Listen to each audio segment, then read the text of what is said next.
दोस्तों, मध्य प्रदेश शिक्षक भर्ती वर्ग 3 पात्रता परीक्षा पास कर चुके सभी उम्मीदवारों के लिए एक बहुत ही महत्वपूर्ण अपडेट है काउंसलिंग से संबंधित। दोस्तों, आप सभी को इंतजार था कि वर्ग 3 की काउंसलिंग कब होगी। अब आखिर वो समय बहुत ही नज़दीक आ चुका है कि वर्ग 3 की काउंसलिंग होने वाली है। इसके दिशा निर्देश जारी हो चुके हैं। मैं आपको सारे दिशा निर्देश बताता हूँ, इसकी क्या क्वालिफिकेशन रहेगी, किस किस को ज्वाइनिंग मिलेगी, किस किस को नहीं मिलेगी और कब तक इसकी फाइनल काउंसलिंग होने की संभावना है। दोस्तों, गूगल में जैसे ही आप एमपी ऑनलाइन डाल दीजिएगा, गूगल में एमपी ऑनलाइन आप बहुत सारे लोगों को देख रहे होंगे कि यार ये आदेश लेके कहाँ से आ रहे हैं, तो वो मैं बता देता हूँ। गूगल में एमपी ऑनलाइन डालेंगे, एमपी ऑनलाइन लिमिटेड पहले ऑप्शन पर ही आप क्लिक करेंगे। जैसे ही आप पहले ऑप्शन पर क्लिक कर रहे हैं तो आप यहाँ पर देख रहे हैं, आपको दिख रहा है एमपी ऑनलाइन का फ्रंट होम पेज। जैसे ही होम पेज दिखेगा तो आप इसके दूसरे नंबर की नागरिक सेवाओं में जाइएगा। नागरिक सेवाओं में जब जाएंगे तो आपको यहाँ पर एक काउंसलिंग का ऑप्शन है। काउंसलिंग के ऑप्शन पर आपने क्लिक किया। जैसे ही आप क्लिक करेंगे तो सबसे नीचे आप देखेंगे शिक्षक नियोजन काउंसलिंग। शिक्षक नियोजन काउंसलिंग पर आप क्लिक करो। देखिएगा, अब आपने क्लिक किया। क्लिक करने के बाद आपको यहां पर दो ऑप्शन दिख रहे हैं, एक डीपीआई का, एक ट्राइबल का। ठीक है, आप यहां पर डीपीआई पे क्लिक कर दीजिएगा। डीपीआई पे आपने क्लिक किया तो आपको तीन ऑप्शन आ गए, उच्च माध्यमिक, माध्यमिक और प्राथमिक शिक्षक। आपको प्राथमिक शिक्षक का दिशा निर्देश जरूरत है, आप इस पर क्लिक करेंगे। जैसे ही आप क्लिक करते हैं तो यहां लिखा आ गया प्राथमिक शिक्षक संयुक्त काउंसलिंग। यहां पर याद रखिएगा, आपके ट्राइबल और डीपीआई दोनों विभागों की साथ में होगी। इस पर आप जैसे ही क्लिक करेंगे तो आपको दिखा रहा है प्राथमिक शिक्षक काउंसलिंग, यानी जो आपका दिशा निर्देश है, आप इनको डाउनलोड कर लीजिएगा। जैसे ही डाउनलोड करेंगे तो आप यहां पर दिशा निर्देशिका प्राथमिक शिक्षक, ये अगेन बोल रहा है, मैंने पहले से डाउनलोड कर रखी है, तो ये पीडीएफ फॉर्म में ओपन हो गई।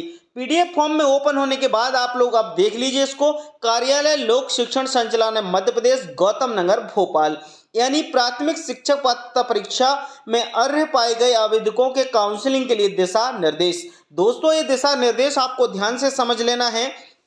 मध्य प्रदेश राज्य स्कूल शिक्षा सेवा शर्तें एवं भर्ती नियम 2018 तथा इस नियम में समय समय पर किए गए संशोधन, इसके बाद उल्लेखित प्रावधानों तथा समय समय पर जारी निर्देश के अंतर्गत professional examination board Madhya Pradesh Bhopal के द्वारा प्राथमिक शिक्षक पात्रता परीक्षा 2020 में निर्धारित प्रतिशत के साथ उत्तीर्ण अभ्यर्थियों के स्कूल शिक्षा विभाग में प्राथमिक शिक्षक के सीधी भर्ती के रिक्त पदों पर सीधी भर्ती हेतु नियुक्ति प्रक्रिया आरंभ की गई है। यह प्रक्रिया जो है मध्य प्रदेश शासन के पत्र क्रमांक, इसमें पत्र क्रमांक लिखा है 29/9/2022 के आधार पर की जाएगी। ये बात ध्यान रखिएगा। आगे इन्होंने कहा है कि इसमें जो योग्यता रहेगी वो क्या रहेगी, जिलेवार प्रवर्ग रिक्तियां प्रविष्ट होंगी, यानी सभी जिले की जो रिक्तियां होंगी वो अलग अलग होंगी। इसके बाद जो योग्यता रहेगी, भर्ती नियम 2008 के नियम 8 की अनुसूची 3 के अनुसार निम्नांकित शैक्षणिक अर्हता आधारित हैं, वो आपको बता दें। सबसे पहले आपको जरूरत है 10+2 यानी प्रोफेशनल एग्जामिनेशन बोर्ड के द्वारा जो आपने एग्जाम दिया है उसको पास होना चाहिए, उसका रिजल्ट चाहिए। दूसरे नंबर पे आपको 10+2 50% अंकों के साथ होना चाहिए। इसके साथ आपके पास डीएड होना जरूरी है।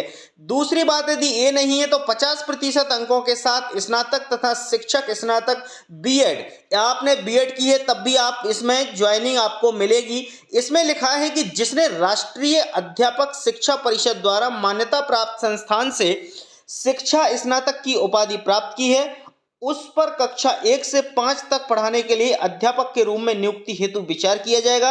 किंतु इस प्रकार अध्यापक के रूप में नियुक्त व्यक्ति को प्राथमिक शिक्षक के रूप में नियुक्त होने के बाद 2 वर्ष के भीतर राष्ट्रीय अध्यापक शिक्षा परिषद द्वारा मान्यता प्राप्त संस्थान से प्राथमिक शिक्षक के लिए 6 महीने का ब्रिज कोर्स यानी सेतु कोर्स करना पड़ेगा, ये अनिवार्य है। ठीक है, अब यहाँ पर बात क्लियर हो गई।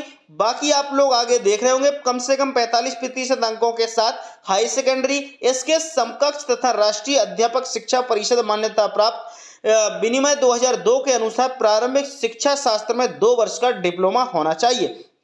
या आपके पास बीएलएड है 4 साल वाला, मतलब डीएड प्लस बीएड हुआ है, उसको हम बोलते हैं बीएलएड, वो भी आपका मान्य रहेगा। ठीक है, इसके अलावा आगे यदि हम बात करें तो स्नातक उपाधि तथा प्रारंभिक शिक्षा में 2 वर्षीय डिप्लोमा तथा इसके समकक्ष होना चाहिए। ये बात आपको यहाँ पर क्लियर है।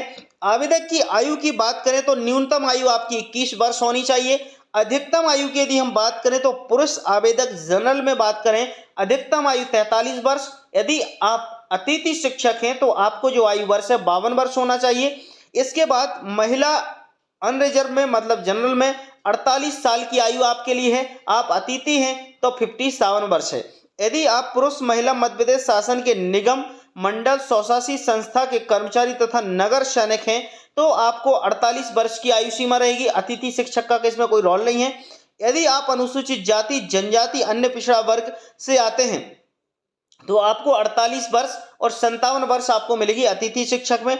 दिव्यांगजन आवेदकों के लिए 48 वर्ष रहेगी नॉर्मल और 57 वर्ष रहेगी आपको अतिथि शिक्षक के रूप में। ठीक है।